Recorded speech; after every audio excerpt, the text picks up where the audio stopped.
Bonjour à tous et bienvenue sur Random Reviews. On se retrouve aujourd'hui pour le test d'un toy, particulièrement pour les boys. Un aspirateur laveur de sol. Oui, le respect est totalement présent, le sexisme aussi. C'est parti. Donc, comme on peut le voir sur la boîte, c'est un aspirateur de la marque iLife, le W400 Shinebot, qui vient de chez AliExpress. Livraison depuis, je crois, la Pologne ou l'Espagne possible, donc il arrive assez rapidement pour le coup. Il est censé donc, comme le dit le magnifique descriptif sur la gauche, s'attaquer aux tâches les plus viriles. Il a plusieurs modes de nettoyage, il marche sur différentes surfaces, et la brosse a un design 2 en 1, on va dire doux et dur. Alors l'arrière de la boîte nous donne un petit peu plus d'informations. Comment ça s'appelle ?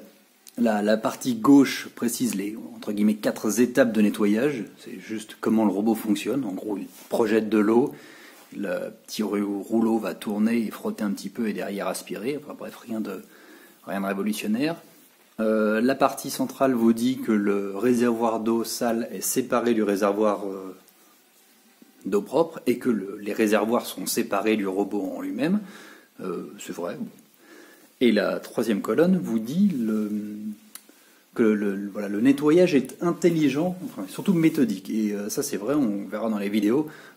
C'est pas un robot intelligent, il n'a pas de capteur super perfectionné comme des lidars, il n'est pas non plus connecté. Mais il est plutôt intelligent pour un robot, on va dire, basique. Dans la partie du bas, on voit le contenu de la boîte, donc avec le robot, la base de chargement, la télécommande, un rouleau de nettoyage, un grattoir et ce qu'ils appellent un nettoyant pour sol dur.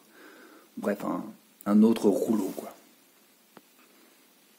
Alors voilà le robot et sa base. J'ai posé sur la droite 2 boîtes d'allumettes superposées, des boîtes d'allumettes complètement standards qu'on trouve en supermarché, pour que vous ayez une idée de la hauteur du robot. Parce que le robot est en effet assez haut, ce qui est normal, parce qu'il y a quand même les réservoirs d'eau propres et eau sale à stocker. La base, comme vous pouvez le voir, n'est pas, on va dire, une smart base. C'est-à-dire que le robot ne va pas se mettre tout seul dedans. Il ne peut pas sauter la base. Non. Bref, il faut le poser comme ceci. Bon, rien d'extraordinaire. C'est à peu près à la portée de tout le monde. Et c'est juste que, bon, forcément, c'est une petite étape de plus à faire quand vous nettoyez, contrairement à un Roomba par exemple qui va rentrer chez lui tout seul. Ceci dit, c'est pas forcément gênant parce qu'il faut quand même vider le réservoir d'eau, surtout le réservoir d'eau sale qui pour le coup est sale, et puis nettoyer la brosse. Donc bon, dans la mesure où c'est pas tout à fait aussi on va dire autonome qu'un aspirateur robot, ou au pire vous avez de la poussière dans le bac pendant une semaine, bon bah c'est pas génial mais c'est pas grave. Là, une semaine avec de l'eau sale, bon, je vous le conseille pas. Alors, concernant le robot, comme vous pouvez le voir, je vous cache rien, le dessus est brillant et va attirer toutes les traces de doigts, les traces de flotte, les traces de machin. Paf, une supplémentaire, ça c'est cadeau. C'est une mode, je suis pas un grand fan de ça. Je préfère pour le coup mon vieux Roomba qui a une surface complètement bateau, mais qui au moins entre guillemets reste propre. On voit la partie avant du robot avec, on va dire, le moteur, les roues, les commandes et la petite brosse là avec ce qu'ils appellent les 2 zones, la zone orange et la zone grise, et la partie arrière qui est en fait les réservoirs. Donc on va retourner la partie arrière. Il vient d'être utilisé, donc il y a encore un petit peu d'eau dedans et j'ai pour le coup vidé le sale. L'eau propre, un premier filtre, il y a un deuxième filtre qui est, enfin, filtre façon de parler, qui est par ici. Celui-ci s'enlève pour être nettoyé, et là il y a la petite raclette pour aspirer l'eau. Ça c'est des scratchs que j'ai fait pour un petit mode, vous verrez ça un petit peu plus tard dans la vidéo.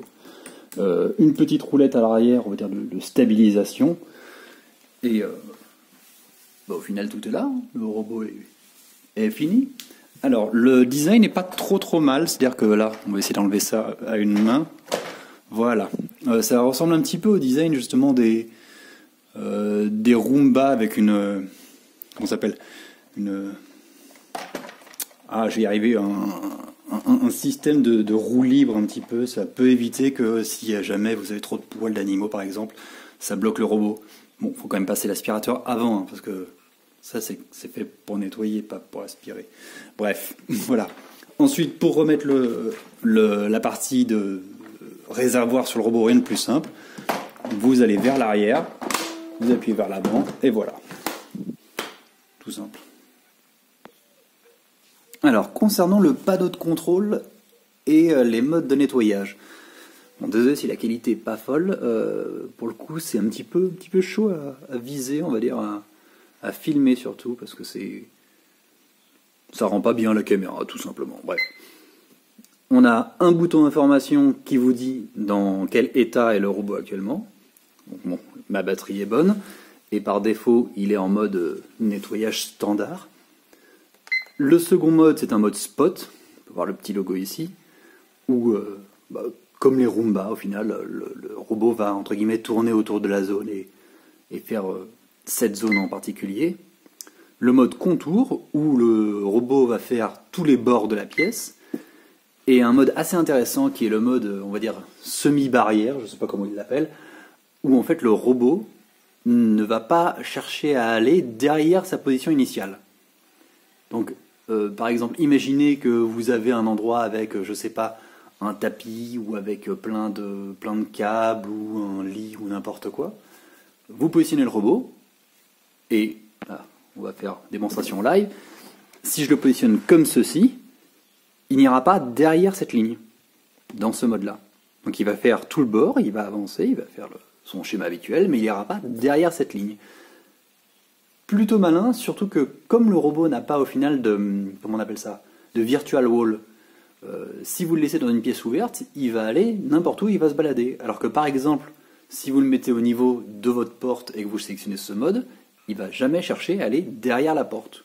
Bon, c'est un trick, c'est au final une option plutôt pas mal en l'absence justement de murs virtuels ou on va dire de mapping intelligent, mais ça fait le boulot. Alors maintenant, on va regarder ce qui est fourni dans la boîte. Ça, c'était la brosse qui est d'origine sur le robot. Bon, elle a quand même un peu pris. Là, ça fait 2 mois que j'ai le robot. J'essaie de le nettoyer, mais bon. Ça, c'est la brosse de seconde qui est fournie avec. Et on voit qu'elle est quand même en bien meilleur état. Bon, alors la matière, c'est censé être la même chose. Hein. De mémoire, c'était la même chose. Mais c'est vrai que maintenant... l'ancienne, j'ai pas trop de focus là, hein, un petit peu si, voilà, beaucoup mieux. L'ancienne ne ressemble plus vraiment à grand chose. Là, faudrait que je vérifie. Hein. De mémoire, c'était la même et ça semble être à peu près la même matière. Après, on sait sûr que la neuve est plus rigide dans la partie orange. Et le chamois est plus doux, on va dire. Oui, il bip, ça c'est normal, il bip souvent. Mais bon, à vérifier. Donc c'est au moins sympa qu'il y ait deux modèles fournis. Petit focus, voilà. Et un goupillon, on va appeler ça comme ça. Il y a un accessoire de nettoyage, puisqu'il y a quand même plusieurs parties qui ont besoin d'être nettoyées, notamment dans le réservoir, qui est pas, on va dire, pas du plus simple à nettoyer. Hein. C'est-à-dire que autant le filtre, voilà, celui-là, il faut nettoyer à chaque lavage. Je vais le faire juste après. Cette partie ici, il faut la nettoyer aussi à chaque fois. Un petit peu chiant. Il y a certaines zones du réservoir où vous le récupérerez pas. Quoi. Je ne sais pas comment y accéder. Bref. À moins de le faire tremper dans un produit un petit peu nettoyant agressif. Je n'espérais pas que le robot soit propre à chaque fois. Ça me paraît assez illusoire. Il déconseille d'ailleurs de mettre des produits dans le réservoir d'eau propre. C'est-à-dire pas de sif ou de choses comme ça, j'imagine. Ça doit être sûrement parce que les pompes et les buses, les mécanismes en fait d'aspiration et de nettoyage ne sont peut-être pas faits pour avoir des produits un peu agressifs. Bref. Un petit détail sur l'avant du robot, qui est le bumper et la zone où vous allez avoir tous les capteurs. Alors, si je l'allume... Oui, forcément, si je l'allume comme ça ne marchera pas. Il est très soft, comme vous allez voir dans les vidéos, hein, il ne va pas chercher à tout défoncer. Petit point qu'on verra pas pour le coup dans la vidéo parce que ça sert à rien que je vous montre un robot qui bloque trop, c'est vraiment la hauteur. Comme j'en ai parlé juste avant avec les allumettes là, c'est un robot très haut. Voilà, une patoune. Hop là. Ce qui fait que dans ma chambre, j'ai un cadre de lit complètement standard, ça doit être un Ikea débile. Il cherche à passer en dessous. Il voit qu'il peut passer, mais comme le cadre ne doit pas être parfaitement plat, à un moment il se bloque et il reste coincé en dessous parce qu'il est trop gros. Donc contrairement à un Roomba qui est très fin et qui n'aura pas ce problème, ou qui va, on va dire, détecter avant avec un capteur en haut qui ne pourra pas passer, lui tente quand même, et pour le coup il avance et il reste coincé par exemple comme ça. Bon, un petit peu dommage, il y a sûrement moyen de régler ça, hein, j'imagine. Hop là. Scotchant un dong dessus par exemple, bref, je n'ai pas trop d'idées. Le petit, on va dire, point relou, c'est que oui, en effet, il est haut. Bah, si vous voulez stocker de la flotte, il faut qu'il soit haut. Voilà, on passe maintenant aux vidéos des tests, ce sera plus probant pour vous montrer un petit peu l'efficacité du truc, le mode que j'ai fait et un petit peu le cheminement qu'il prend. Allez, à plus.